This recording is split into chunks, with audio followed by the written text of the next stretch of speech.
Well, I think all doctors will say that they get their bad rap. Like, surgeons, of course, will say that they also get a bad rap when things go wrong. So with pathologists, it has to do with errors.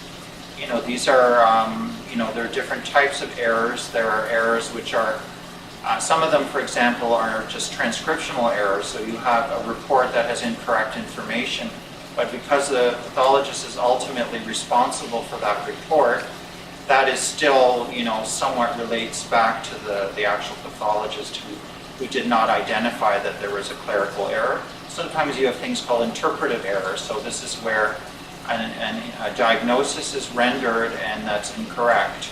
And all tests, whether they're tests where you're interpreting tissue or chemical tests, all tests have a certain amount of sensitivity and specificity.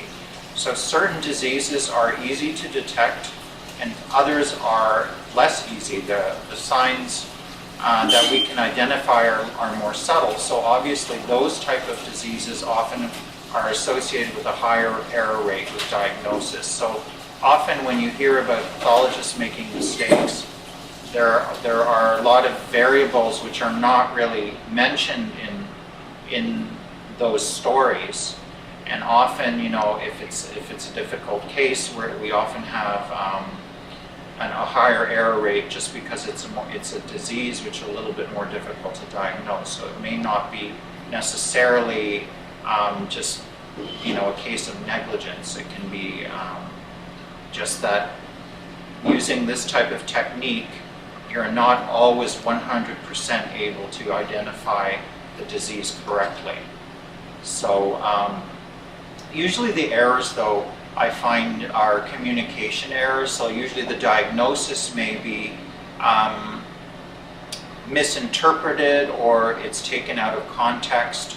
Sometimes the person, such as the surgeon or the treating physician, did not get the correct or did not get a complete report and then acts on that incomplete set of information. And then when you look in retrospect, the pathologist becomes implicated in it because of the report.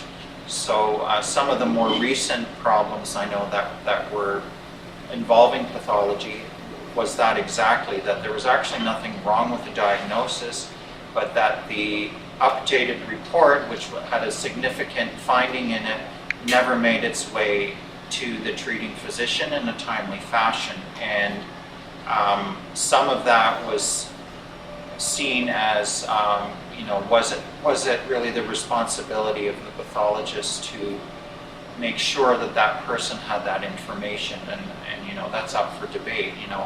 Everyone to a certain degree has to be responsible for collecting and making sure that all the information they collect about their patients is up to date and accurate.